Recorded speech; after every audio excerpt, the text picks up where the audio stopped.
형제자매 여러분, 우리는 하나님의 손으로 빚어진 존재입니다. 창세기 1장 27절에서 말씀하신 것처럼 하나님께서 당신의 모습대로 사람을 창조하셨습니다. 이 단순한 진리는 우리 존재 전체에 대한 시선을 바꾸어 놓습니다. 우리는 우연히 생긴 생물학적 존재가 아니라 사랑 안에서 창조된 하나님의 형상입니다. 인간의 몸은 단지 육체가 아니라 성령께서 거하시는 거룩한 성전입니다. 성바오로 사도는 고린토 1서 6장 19, 20절에서 이렇게 말합니다. 여러분의 몸은 여러분 안에 계신 성령의 성전입니다. 여러분은 여러분 자신의 것이 아닙니다. 성바오로 성청전입니다. 여러분의 몸은 여러분 자신의 것이 아닙니다. 하느님께서 값을 치르고 여러분을 사셨습니다. 여러분 자신의 것이 아닙니다. 여러분, 우리는 종종 세상의 시각으로 몸을 판단합니다. 외모, 기능, 생산성으로 몸의 가치를 평가하곤 합니다. 그러나 하느님의 시선은 다릅니다. 시편 139편 14절에서 시인은 고백합니다. 당신께서 나를 기묘하고도 경이롭게 빚으셨기에 나는 당신을 찬송합니다. 우리가 어떤 외모를 가졌든 나이가 들었든 병들었든 우리의 몸은 하느님의 기적이며 사랑의 작품입니다. 창조주께서 우리를 직접 만드시고 그 숨결을 불어넣으셨습니다. 이러한 믿음은 우리가 몸을 대하는 태도에 근본적인 변화를 요구합니다. 우리는 몸을 단지 욕망의 도구로 사용하거나 죽음 이후에는 폐기물처럼 여기는 세속적 문화에 저항해야 합니다. 우리의 몸은 살아있는 동안에도 죽음 이후에도 존엄하며 하느님의 영광을 위해 존재합니다. 성모 마리아의 몸이 하느님의 아들을 품었던 것처럼 우리 몸도 하느님의 뜻을 담는 그릇입니다. 몸을 거룩하게 산다는 것은 단지 정결을 지키는 것을 넘어섭니다. 그것은 우리의 모든 행동, 말, 선택에서 하느님을 드러내는 것입니다. 우리가 가난한 이들에게 손을 내밀 때, 병든 이들을 간호할 때, 억울한 자를 위로할 때, 우리의 몸은 사랑의 도구가 됩니다. 이것이 곧 성령의 성전답게 사는 길입니다. 그리고 죽음 앞에서도 우리는 몸의 존엄을 지켜야 합니다. 매장을 선택하든 화장을 하든 중요한 것은 그 선택이 부활의 희망을 반영하고 하느님의 창조를 경외하는 자세로 이루어져야 한다는 것입니다. 몸은 땅에 묻히더라도 씨앗처럼 새 생명을 위해 심겨진 것이며 그리스도 안에서 다시 살아날 것을 믿는 믿음의 표지입니다. 형제자매 여러분, 오늘 우리가 이 진리를 다시 새긴다면 우리는 삶과 죽음을 대하는 자세부터 달라질 것입니다. 매 순간, 매 호흡 속에서 우리의 몸이 하느님께 드리는 찬미의 제물이 되기를 기도합니다. 우리의 존재는 우연이 아닙니다. 우리는 하느님의 손으로 사랑으로 빚어진 성전입니다. 사랑하는 형제자매 여러분, 우리는 모두 언젠가 죽음을 맞이하게 됩니다. 그러나 그리스도 안에서 우리는 알고 있습니다. 죽음은 끝이 아니라 시작이라는 것을. 그리스도께서 십자가에서 죽으시고 무덤에 묻히셨지만 사흘 만에 다시 살아나신 것처럼 우리도 그분 안에서 다시 살아날 것입니다. 요한복음 11장 25절에서 예수님 말씀하십니다. 나는 부활이요 생명이다. 나를 믿는 사람은 죽어도 살 것이다. 이 부활의 희망은 단지 위로의 말이 아닙니다. 그것은 하느님의 약속이며 초대교회가 목숨을 걸고 지켰던 믿음입니다. 고린토전서 15장 42절에서 바오로 사도는 이렇게 전합니다. 썩을 것으로 뿌려지지만 썩지 않을 것으로 되살아납니다. 천한 모습으로 뿌려지지만 영광스러운 모습으로 되살아납니다. 우리가 장례를 치르며 무덤에 몸을 묻는 것은 바로 이 씨앗을 땅에 심듯 그 몸이 하느님의 능력으로 새로운 생명을 입을 것을 믿는 고백입니다. 부활의 희망은 단지 죽은 뒤에 이루어질 일이 아닙니다. 그것은 지금 우리의 삶을 변화시키는 힘입니다. 이 희망이 우리를 절망에서 일으키고 고통 속에서도 의미를 발견하게 하며 상실의 순간에도 사랑을 선택하게 합니다. 어떤 이들은 죽음 앞에서 모든 것이 무로 돌아간다고 생각하지만 우리는 다릅니다. 우리는 죽음 너머를 바라보는 사람들, 부활을 기다리는 사람들입니다. 그래서 그리스도인은 죽음을 슬퍼하면서도 희망 속에 울 수 있는 사람들입니다. 데살로니가전서 4장 14절에서 바오로는 말합니다. 희망 없는 사람들처럼 슬퍼하지 마십시오. 우리는 예수님께서 죽으셨다가 다시 살아나셨음을 믿습니다. 그러므로 하느님께서는 예수님과 함께 잠든 이들을 그분과 함께 데려오실 것입니다. 장례는 단지 전통이나 의무가 아닙니다. 그것은 믿음의 고백이며 사랑의 마지막 표현입니다. 무덤 앞에서 우리는 죽음을 두려워하기보다 부활을 기다리는 사람들이 되어야 합니다. 초대교회의 신자들이 순교자의 시신을 고이 안장하고 그 무덤에 십자가와 비둘기, 종려나무를 새겨 넣었던 것처럼 오늘날의 우리도 그 믿음을 계승해야 합니다. 사랑하는 여러분, 죽음은 어둠이 아닙니다. 오히려 그것은 빛을 향한 문입니다. 이 세상에서의 삶이 끝날 때 우리는 하느님의 품으로 들어가 그분의 얼굴을 뵙게 될 것입니다. 요한계시록 21장 4절은 이렇게 약속합니다. 하느님께서 그들의 눈에서 모든 눈물을 닦아 주실 것이다. 다시는 죽음이 없고 슬픔도 울부짖음도 아픔도 없을 것이다. 이 부활의 희망은 우리가 사랑하는 이들의 죽음 앞에서도 우리를 붙들어 줍니다. 그들의 몸은 땅에 묻혔지만 그 영혼은 하느님 안에 살아있으며 언젠가 몸과 영혼이 다시 결합되어 영광스럽게 부활할 것입니다. 우리가 지금 그들을 위해 기도하고 성찬례를 봉헌하며 하느님의 자비를 구하는 것은 단지 의식이 아니라 부활의 믿음을 실천하는 길입니다. 그러므로 형제자매 여러분, 매일의 삶 속에서 이 부활의 희망을 기억하십시오. 우리가 선택하는 말, 행동, 사랑은 모두 하나님의 영원한 생명을 향한 순례의 여정입니다. 죽음이 마지막이 아니라면 지금 이 순간의 모든 선택도 영원한 의미를 갖습니다. 부활의 주님을 믿는 이로써 우리는 그분 안에서 다시 살아날 것을 확신하며 오늘을 하나님의 영광을 위하여 살아갑시다. 사랑하는 형제자매 여러분, 사랑하는 이 죽음을 마주할 때 우리는 중요한 결정을 내려야 합니다. 바로 어떻게 그 몸을 마지막으로 모실 것인가에 대한 결정입니다. 매장을 할 것인가, 화장을 할 것인가. 이 질문 앞에서 많은 이들이 혼란을 느낍니다. 그러나 교회는 우리에게 이렇게 가르칩니다. 두 가지 모두 허용된다. 그러나 반드시 부활의 희망과 존엄 안에서 이루어져야 한다. 먼저 매장은 오랜 시간 동안 부활에 대한 신앙의 상징으로 이어져 왔습니다. 초대교회 신자들은 핍박 속에서도 지하 무덤인 카타콤에 순교자의 몸을 안장하며 그들의 무덤에 십자가와 비둘기, 종려나무를 새겨 넣었습니다. 그것은 단순한 장례가 아니라 죽음을 이긴 생명의 선포였습니다. 고린토전서 15장 36절은 말합니다. 씨앗이 죽지 않으면 살아나지 않는다. 매장은 마치 씨앗을 땅에 심는 것처럼 죽은 몸이 다시 살아날 것을 믿는 믿음의 행위입니다. 그러나 오늘날 많은 사람들은 실용적 이유, 경제적 여건, 문화적 배경으로 인해 화장을 선택하기도 합니다. 교회는 이를 이해하며 존경과 신앙 안에서 이루어진 화장은 허용하고 있습니다. 중요한 것은 어떻게 하느냐입니다. 단순히 편리함 때문에 혹은 죽음을 무의미하게 여기며 재처럼 흩뿌리는 방식은 교회가 경고하는 부분입니다. 화장은 절대 죽음은 끝이라는 생각을 반영해서는 안 되며 반드시 기도와 경건한 의식을 동반해야 합니다. 교회는 화장의 경우에도 부활에 대한 믿음을 드러낼 수 있도록 다음과 같은 태도를 권고합니다. 유해는 성스러운 항아리에 보관되어야 하며 가정이나 상업적 장소가 아닌 성당 내 또는 성스러운 장소에 안치되어야 합니다.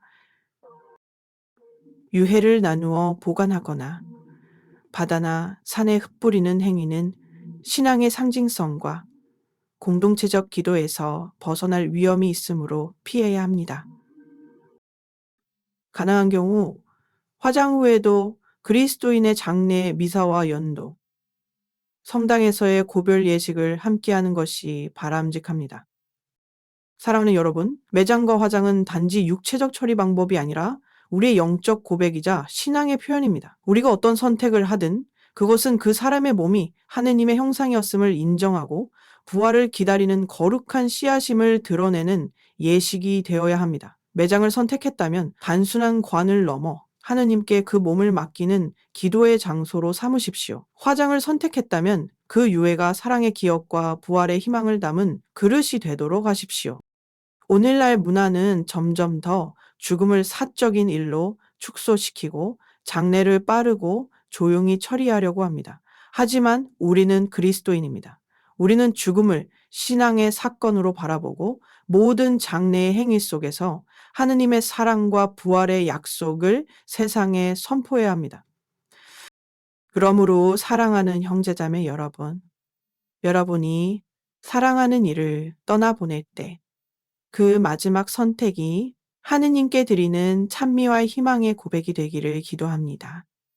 그리고 그분께서 약속하신 대로 마지막 날 우리 모두를 일으켜 세우시리라는 믿음을 굳게 지니고 살아가길 바랍니다. 사랑하는 형제자매 여러분, 우리의 몸은 단순한 육체가 아니라 하느님의 성령이 거하시는 성전입니다. 고린토전서 6장 19-20절에서 성 바오로 사도는 이렇게 말씀합니다. 여러분의 몸은 여러분 안에 계신 성령의 성전입니다. 여러분은 여러분 자신의 것이 아닙니다. 하느님께서 값을 치르고 여러분을 사셨습니다. 그러므로 여러분의 몸으로 하느님을 영광스럽게 하십시오. 이 말씀은 단지 육체적인 청결이나 건강관리 이상의 의미를 지닙니다. 우리가 살아가는 모든 순간, 모든 행동은 하느님을 찬미하는 예배가 될 수 있습니다. 우리가 무엇을 먹고 어떻게 말하고 어떤 태도로 살아가는지는 곧 하느님께 대한 응답이 됩니다. 첫째, 절제와 청빈한 삶은 몸을 거룩히 사용하는 구체적인 방법입니다. 탐식이나 방탕은 몸을 파괴할 뿐만 아니라 하느님께서 주신 생명의 선물에 대한 감사와 책임을 저버리는 행위입니다. 우리는 음식을 통해 에너지를 얻고 그 힘으로 하느님의 사랑을 실천할 수 있어야 합니다. 즉, 식사는 단지 배를 채우는 행위가 아니라 몸을 거룩하게 사용하기 위한 준비입니다. 둘째, 우리의 몸은 타인을 위한 봉사의 도구가 되어야 합니다. 병자를 돌보는 손, 고통받는 이에게 다가가는 발걸음, 외로운 이에게 건네는 포옹, all of these are holy uses of the body. 우리가 지닌 체력, 시간, 재능은 하느님께서 다른 이들을 사랑하라고 맡기신 선물입니다. 갈라티아서 6장 2절은 이렇게 말합니다. 서로 짐을 져 주십시오. 그렇게 하면 그리스도의 법을 완성하게 될 것입니다. 셋째, 몸의 순결과 성실한 관계 또한 성전을 존중하는 삶의 한 방식입니다. 세속은 육체를 소비와 쾌락의 도구로 전락시키려 하지만 우리는 육체가 성령의 거처임을 기억하며 존엄성과 책임 속에서 몸을 사용해야 합니다. 성모 마리아께서 하나님의 뜻에 순명하여 몸으로 말씀을 품으셨듯이 우리도 우리의 삶과 몸으로 그리스도를 품고 살아야 합니다. 넷째, 기도와 미사, 성체 성사를 통해 몸을 영적으로 봉헌하는 것도 중요합니다. 우리가 무릎 꿇어 기도할 때, 손을 모아 묵주를 바칠 때, 입술로 찬양을 드릴 때 우리의 몸은 하느님께 드려지는 거룩한 제물이 됩니다. 매 순간 몸으로 드리는 작은 행동들이 하늘의 예배로 이어지는 것입니다. 사랑하는 여러분, 오늘 우리가 걷는 길, 내딛는 발걸음, 말하는 음성, 봉사하는 손길 모두가 하느님을 향한 찬미가 되기를 바랍니다. 이 일상의 소소한 순간들이 모두 몸으로 드리는 기도가 될 수 있습니다. 우리가 선택하는 옷, 대화의 방식, 사용하는 시간, all of these revisuals, whether we see our body as holy or not, 삶은 예배입니다. 그리고 몸은 그 예배의 제단입니다. 그러므로 우리는 날마다 이렇게 기도해야 합니다. 주님, 오늘 제 몸을 주님의 성전으로 사용하게 하소서. 제가 드리는 모든 행동이 당신께 영광이 되게 하소서. 그러한 기도 속에서 우리는 점차 몸과 영혼 모두로 하느님의 뜻을 따르게 됩니다. 사랑하는 형제자매 여러분, 부활에 대한 우리의 믿음은 단지 죽음 이후에 대한 위로가 아닙니다. 그것은 지금 이 세상에서 우리가 어떻게 살아가야 하는지를 바꾸는 강력한 힘입니다. 우리가 진정으로 죽음은 끝이 아니라 새로운 시작임을 믿는다면 그 믿음은 우리의 삶과 사회를 변화시키는 사랑의 실천으로 이어져야 합니다. 부활의 희망은 우리 각자가 하나님의 형상대로 창조되었음을 상기시켜 줍니다. 이것은 곧 모든 사람의 몸이 존엄하며 보호받아야 할 존재임을 의미합니다. 그러므로 그리스도인은 사회 속에서 가장 약한 이들, 목소리를 내지 못하는 이들, 잊혀진 몸들을 향해 다가가야 합니다. 마태오복음 25장 40절에서 예수님 분명히 말씀하셨습니다. 너희가 내 형제들 가운데 가장 작은 이 하나에게 해준 것이다. 곧 나에게 해준 것이다. 태아, 노인, 장애인, 말기 환자, 노숙인, 이들 모두는 하느님의 형상을 지닌 존재이며 그들의 몸은 거룩합니다. 하지만 세상은 종종 그들의 생명을 무시하거나 쓸모없다며 밀어냅니다. 부활의 믿음은 이러한 세속적 가치에 저항하며 모든 몸이 하느님 앞에서 소중하다는 진리를 증언합니다. 예수님의 부활은 단지 한 개인의 승리가 아닙니다. 그것은 온 세상을 위한 구원의 선포입니다. 그러므로 이 믿음을 고백하는 우리도 공동선 사회 정의의 자비의 문화를 세워야 할 소명을 받았습니다. 우리는 말로만 믿음을 고백하는 것이 아니라 가난한 이를 위한 장례 기금을 마련하고 외롭게 죽어간 이들을 위한 기도회를 열며 생명의 문화를 퍼뜨리는 구체적인 행동으로 이 희망을 살아내야 합니다.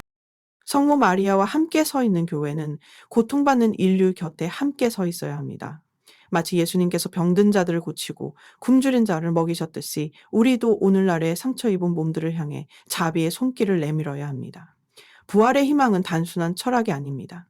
그것은 고통 앞에서 외면하지 않는 용기이며 세상의 냉담함 속에서도 불꽃처럼 타오르는 사랑입니다. 사랑하는 여러분, 여러분의 본당에서, 가정에서, 공동체 안에서 작은 부활의 불꽃을 피워보십시오.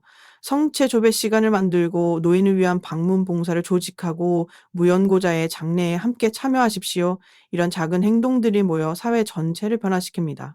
세상은 점점 더 생명을 소비하고 죽음을 거래하는 방향으로 흘러가지만 교회는 그 반대 방향으로 나아가야 우리의 선택은 단지 개인적인 것이 아니라 하느님의 나라를 세우는 한 걸음입니다. 야고보서 2장 5절은 말합니다. 하나님께서는 가난한 사람들을 뽑아 믿음 안에서 부유하게 하시고 그분의 나라를 상속받게 하시려 하지 않으셨습니까? 그렇습니다. 부활의 희망은 가난한 자들을 위한 복음이며 우리가 그 복음을 살아낼 때 세상은 달라질 것입니다.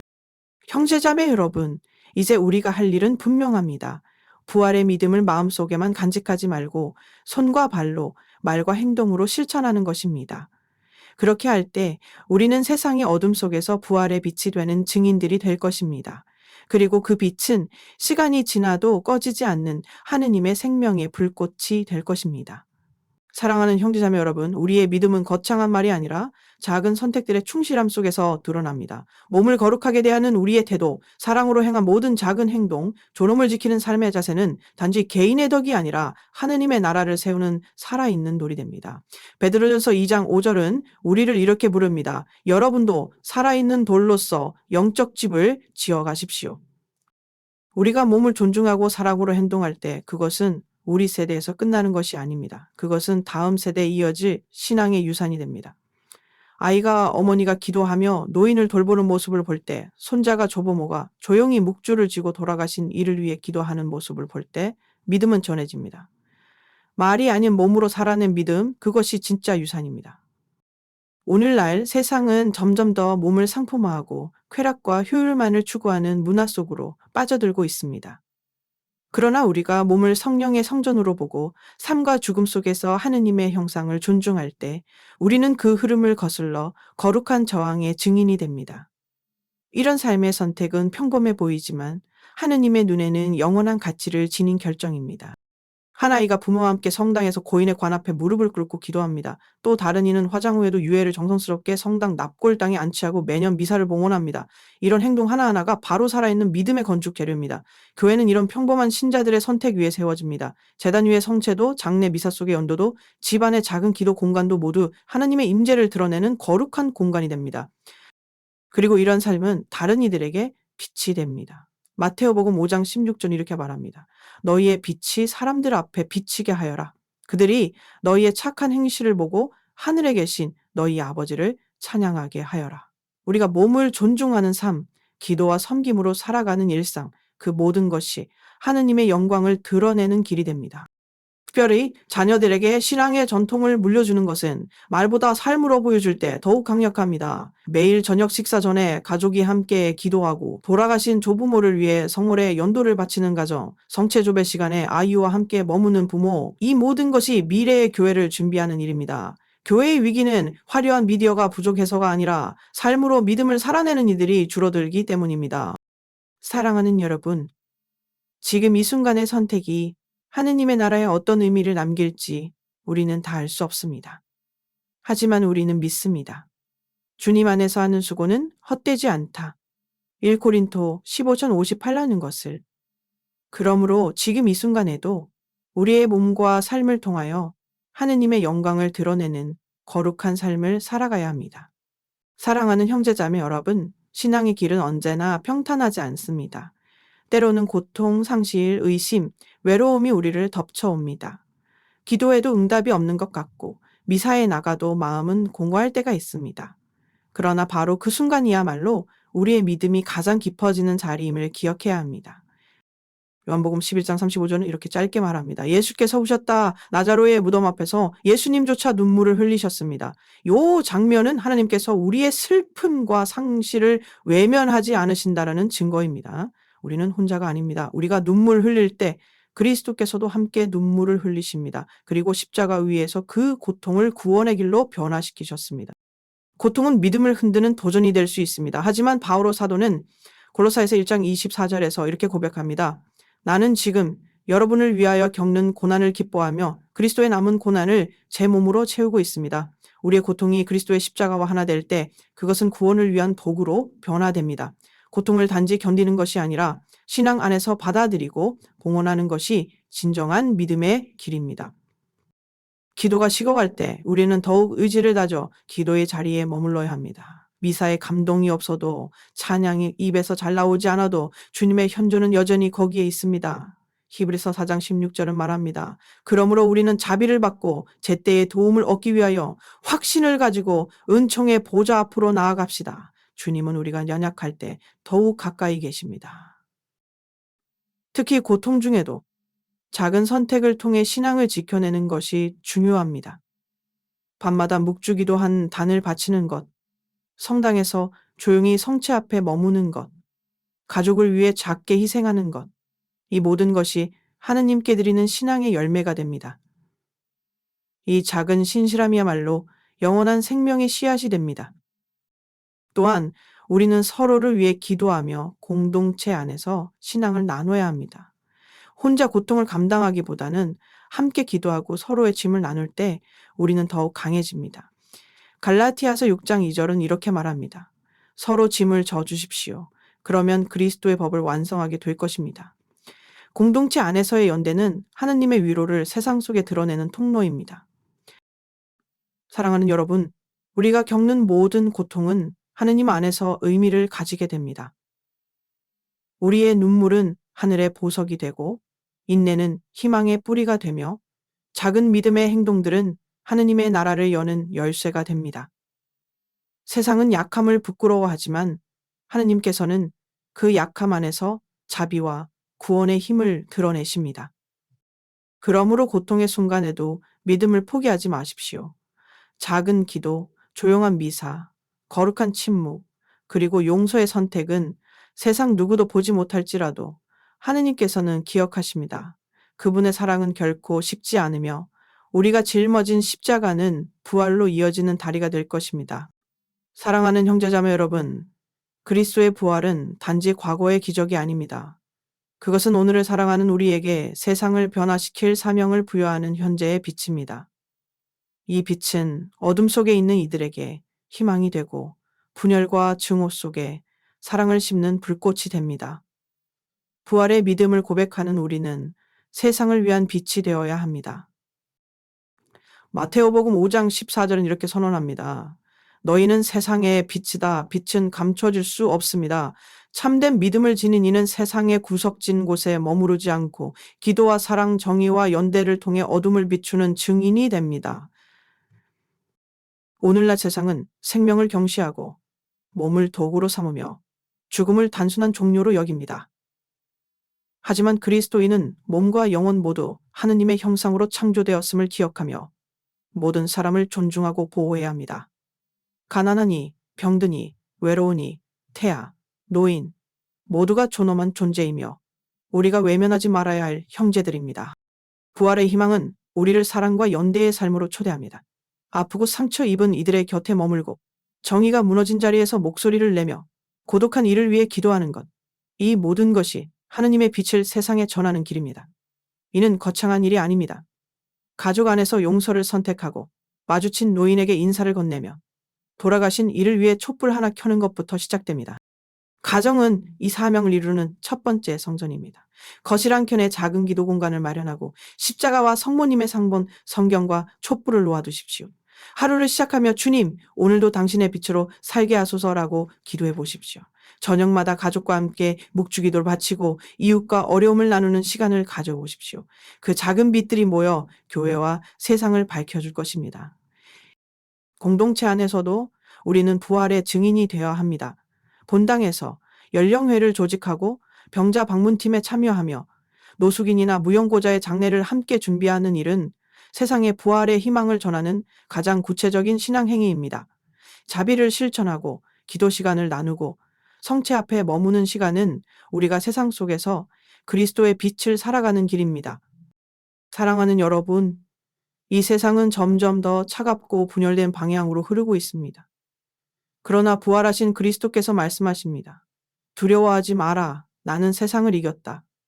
그러므로 우리도 세상을 향해 나아가야 합니다. 두려워하지 말고 희망과 자비로 응답하는 사람이 됩시다. 빌립비서 2장 15절은 우리에게 이렇게 권합니다. 세대가 비뚤어지고 뒤틀린 가운데서도 여러분이 세상에서 별처럼 빛나기를 바랍니다. 여러분의 삶이 그런 별이 되기를, 부활의 빛으로 가정과 공동체, 이 세상 구석구석을 비추는 살아있는 복음이 되기를 진심으로 기도합니다.